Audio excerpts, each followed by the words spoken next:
Aaron de Groft, the former director of the Orlando Museum of Art, whose career was overshadowed by controversy surrounding forged Basquiat paintings, has passed away at the age of 59. His death, which was announced by his wife Catherine Lee de Groft, occurred after a brief illness, although specifics regarding the cause have not been disclosed.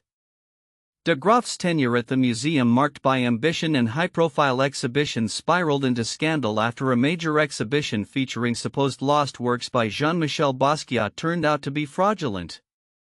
In February 2022, the Orlando Museum of Art unveiled an exhibition boasting 25 paintings attributed to Basquiat, claiming they were completed in 1982 when the artist was just 22 years old.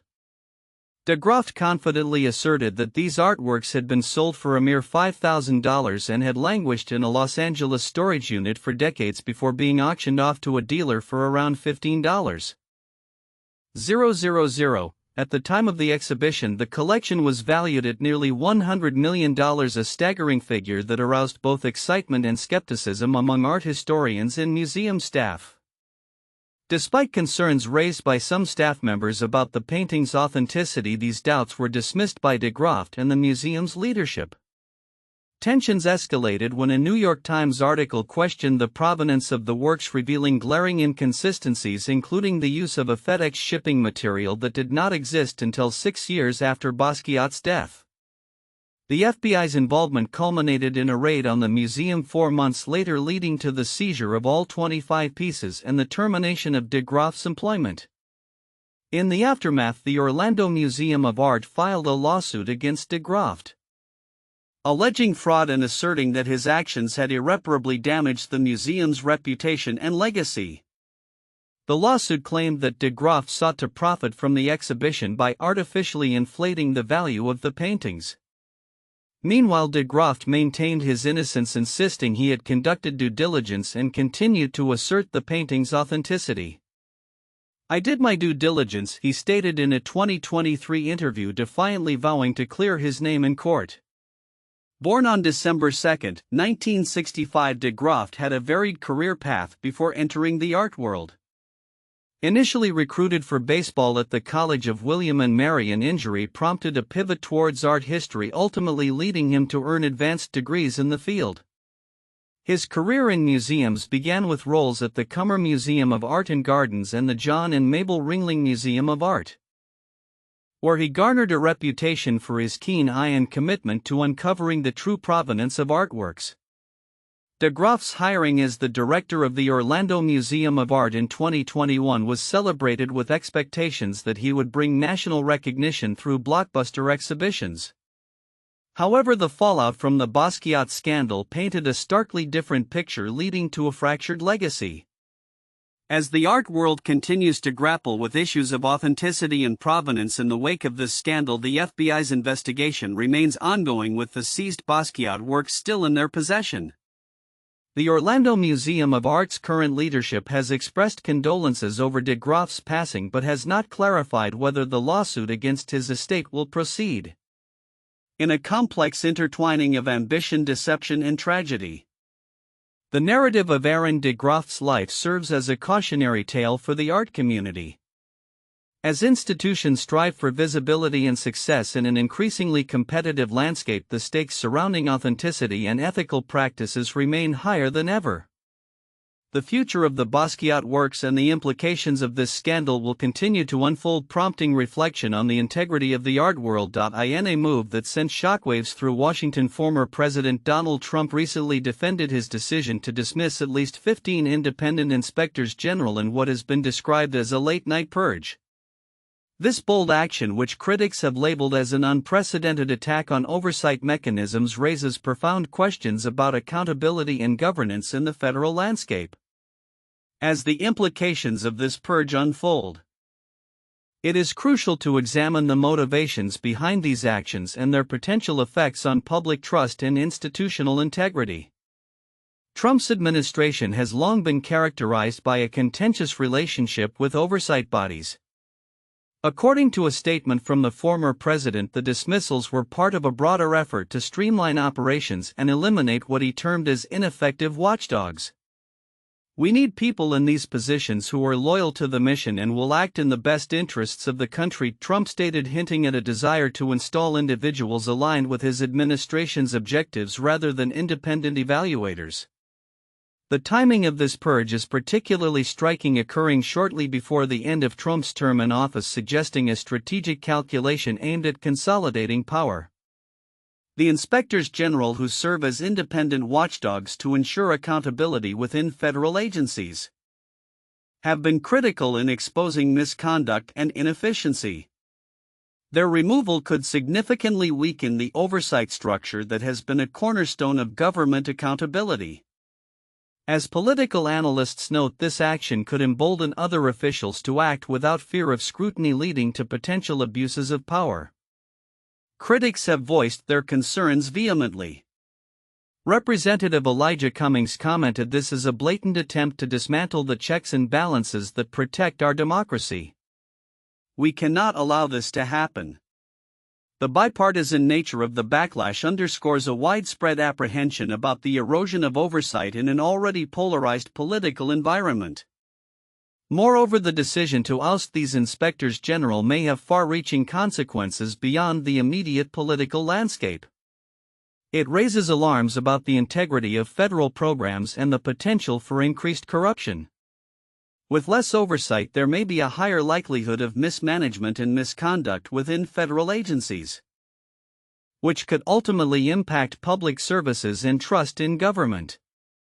As the dust settles on this controversial decision, the broader implications for Trump's legacy and the future of federal oversight remain uncertain. The administration's actions have sparked a renewed debate about the importance of independent oversight in government and the need for reforms to protect these vital roles from political interference.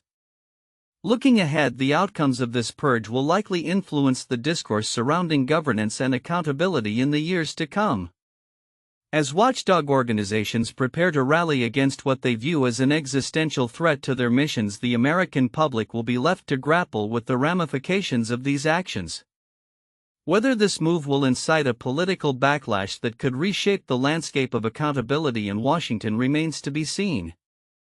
But one thing is clear: the conversation about the role of independent inspectors general has been irrevocably altered, setting the stage for future clashes over the balance of power in government. In a landscape where the intersection of finance and technology continually shapes the future, recent developments have illuminated two significant narratives: the financial struggles of Elon Musk's social media platform X and the soaring valuations of college football programs.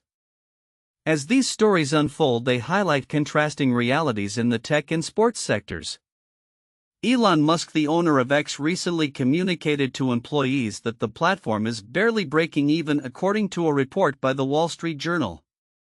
Musk's admission of stagnating user growth and unimpressive revenue underscores the challenges facing X since its rebranding from Twitter. The email, which Musk later denied sending, painted a picture of a company grappling with declining user engagement and dwindling advertising revenue, a trend exacerbated by the recent U.S. presidential election. Reports indicate that many advertisers are pulling back, further straining financial prospects. Adding to X's financial woes, Morgan Stanley is reportedly preparing to sell approximately $3 billion in debt that was initially extended to Musk during his acquisition of the platform in 2022. While some investors view this as an opportunity, believing X's financial outlook could improve due to Musk's political alliances, the overall sentiment remains cautious. "Our user growth is stagnant, revenue is unimpressive," Musk's email reportedly stated, reflecting a stark reality that contrasts sharply with his ambitious vision for the platform. In a parallel narrative, the world of college football is enjoying a resurgence in financial and brand value. A recent study by the Wall Street Journal has revealed the most valuable college football programs as they head into the 2025 season. The analysis, conducted by Ryan Brewer, an associate professor of finance, assessed factors like revenue, cash flow, and sustainability to estimate the enterprise value of the top 100 programs. The results are striking. 6 of the top 10 programs are valued at over $1 billion, with Ohio State leading the pack at $1.957 billion, followed closely by Texas and Michigan. The surge in valuations can be attributed to several factors, including lucrative television deals and a new revenue-sharing plan aimed at compensating players. As Brewer noted, college football has always been big business, but it has reached unprecedented heights in recent years. This financial boom is particularly evident among programs in the Southeastern Conference SEC and Big Ten, which dominate the rankings. Schools like Georgia, Michigan, and Notre Dame have capitalized on their sports performance and brand equity to boost their financial standing. Georgia's recent back-to-back national championships and Michigan's first national title in over 2 decades have not only elevated their status in college football but also translated into substantial monetary value. As we look toward the future, the contrasting narratives of X and college football raise significant questions about sustainability and growth in their respective fields. While Musk grapples with user retention and advertiser confidence, college football programs are thriving, bolstered by a robust economic framework and passionate fan bases. The outcomes of these diverging paths will likely shape the landscape of tech and sports in the coming years, with X needing to innovate and adapt rapidly to regain its footing while college football continues to explore new heights of profitability and engagement. The intersection of finance, technology, and sports will undoubtedly remain a focal point for analysts and enthusiasts alike as these stories evolve. In a significant development that could shape the future of U.S. foreign aid, U.S. Secretary of State Marco Rubio has instituted a sweeping 90-day freeze on foreign aid allocations. This controversial directive has raised urgent concerns among diplomats and aid organizations regarding its implications for Ukraine, particularly as the nation continues to grapple with the ongoing conflict resulting from Russia's invasion. On January 25, 2025, in a bid to safeguard critical programs in Ukraine, U.S. diplomats formally requested an exemption from Rubio's freeze for initiatives under the U.S. Agency for International Development (USAID). The freeze, which is part of a broader review aimed at assessing the alignment of foreign aid with national security priorities, has left many in the international community on edge. Documents reviewed by the Financial Times reveal that senior officials within the State Department's Bureau of European and Eurasian Affairs have implored Rubio to grant a waiver for Ukraine-related programs. We do not know at this time whether this request will be approved in whole or in part, but there are positive signals thus far out of Washington, stated an email sent to USAID staff in Ukraine indicating the urgency and importance of the matter. USAID has temporarily paused the issuance of stop work orders while awaiting a decision on this exemption. However, by the evening of January 25, some organizations began receiving notifications to halt operations under their USAID contracts, a move that could disrupt crucial support for schools, hospitals, and infrastructure development in Ukraine. A program director from a Kiev-based NGO expressed concern, stating that the funding freeze could be a disaster for ongoing projects. Rubio's directive has broader implications as it affects an extensive array of U.S. foreign aid contracts valued at over $70 billion from the 2022 fiscal year. The review period, which could extend up to 85 days, leaves these contracts shrouded in uncertainty. While there are exceptions for military financing to Israel and Egypt, the fate of aid to Ukraine remains unclear. A Ukrainian government official confirmed that military assistance is not included in the freeze, assuring that military aid to Ukraine is intact. A sentiment echoed by President Volodymyr Zelensky during a press conference in Kiev. The geopolitical landscape surrounding U.S. foreign aid has been turbulent, especially in light of former President Donald Trump's critical stance on military assistance to Ukraine.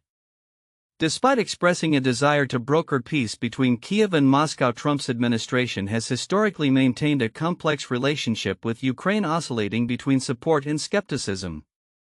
The current aid freeze therefore raises significant questions about the future of U.S.-Ukraine relations and the broader international response to the conflict. As the situation unfolds, the urgency of the diplomats' request underscores the critical need for consistent support for Ukraine amid its ongoing struggle against Russian aggression. The potential impacts of a prolonged aid freeze are profound, not only for the immediate humanitarian efforts but also for the strategic stability of the region. The next steps taken by the Biden administration will be closely monitored, as they will undoubtedly influence both the trajectory of U.S. foreign policy and the ongoing conflict in Ukraine. In conclusion, while the fate of U.S. aid to Ukraine hangs in the balance, the diplomatic push for exemption from Rubio's freeze highlights the broader implications of U.S. foreign policy priorities. As the review period progresses, stakeholders on all sides will be looking for clarity and commitment from Washington, recognizing that the decisions made during this time could resonate well beyond the immediate context of aid, impacting international stability and the resilience of Ukraine in its fight for sovereignty. The developments in the next few weeks will be pivotal as they shape the contours of U.S. engagement in global humanitarian efforts and geopolitical conflicts. Of the ongoing conflict in the Middle East, particularly the situation in Gaza, continues to dominate international headlines as humanitarian crises deepen. Recent reports indicate that the World Health Organization (WHO) has declared that approximately 80% of Gaza's healthcare infrastructure has been decimated. This catastrophic loss comes in the wake of extensive military operations, with drone footage revealing the extensive damage inflicted on 4 hospitals in the region. As the situation escalates, the humanitarian implications are dire, with an urgent need for international intervention and support. Amidst this chaos, the ceasefire agreement between Israel and Hamas has proven tenuous.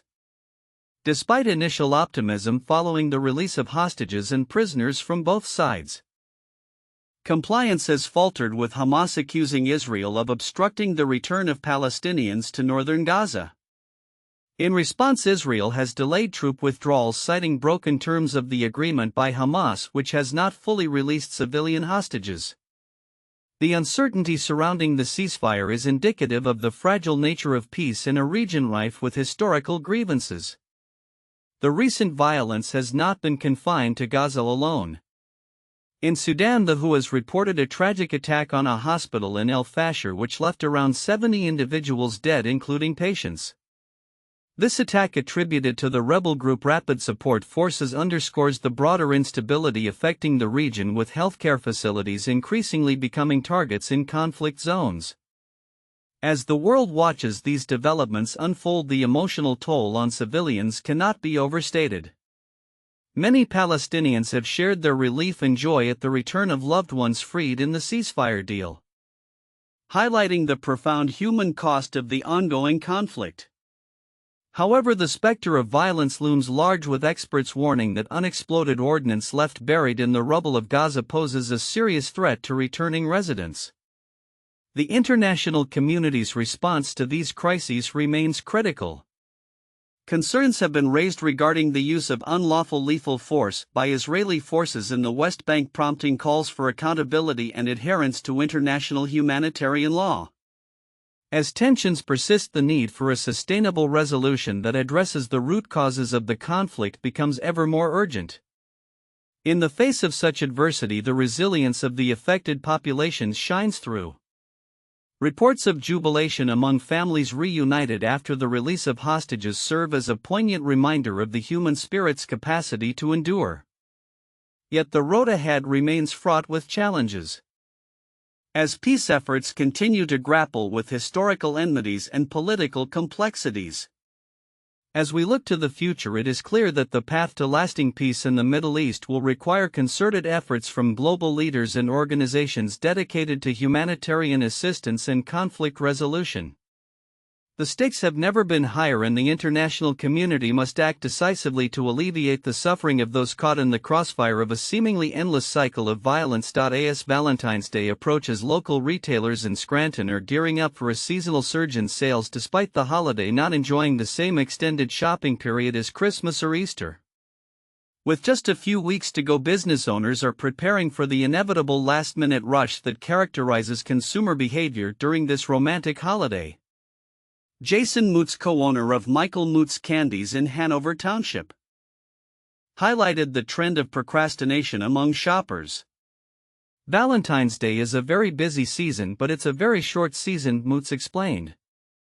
Most shoppers tend to be a little bit more last minute, so the last week to 10 days is really when it picks up. This pattern has become a familiar narrative for retailers as they navigate the quick but intense shopping period that Valentine's Day brings, often overshadowed by the longer shopping seasons surrounding Christmas and Easter. Preparation for the holiday begins immediately after the Christmas rush, according to Moots. We try to keep our inventory as fresh as possible, so we really don't make anything before we get into the new year, he noted. The team at Michael Moots Candies works diligently to produce a range of items from filled hearts to assorted chocolates, ensuring that customers have a variety of options to choose from. The demand extends beyond just romantic partners. Moots noted that candy purchases are also popular among those looking to treat friends, teachers, and family members.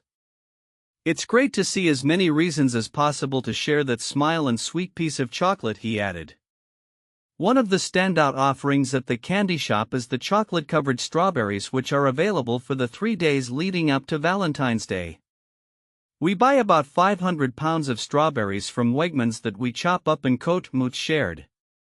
With orders rolling in since Christmas, the popularity of this item is a clear indicator of consumer demand as the holiday approaches. In Archibald, Donna Groisman, owner of Queen of Tarts Desserts, is also busy preparing for the Valentine's Day rush. After closing her storefront last April to focus on custom orders and catering, Groisman continues to engage with her customers through pop-up events. While we do focus on our custom cakes and catering about 8 months out of the year, it's important to be present for the holidays to remind people we're there, she said. The upcoming pop-up will showcase her new all-natural colorings, a response to the U.S. Food and Drug Administration's recent ruling on food dyes. It will be pretty exciting because our new coloring will premiere for Valentine's Day, Groisman explained, emphasizing her commitment to quality and consumer health. Both Moots and Groisman exemplified the adaptability of local businesses in the face of changing consumer preferences and regulatory frameworks. As the holiday approaches, retailers are not only focusing on traditional products but are also innovating to meet the demands of health-conscious consumers. The Valentine's Day shopping season presents a unique opportunity for retailers to connect with their communities and celebrate various relationships from romantic to platonic. As gift-giving becomes more inclusive, the variety of offerings in local shops reflects a broader understanding of what it means to express affection. With just days to go until the holiday, local retailers are prepared for the influx of shoppers eager to share sweet sentiments with their loved ones. Looking ahead, it will be interesting to see how these businesses continue to adapt and thrive in response to evolving consumer trends and preferences.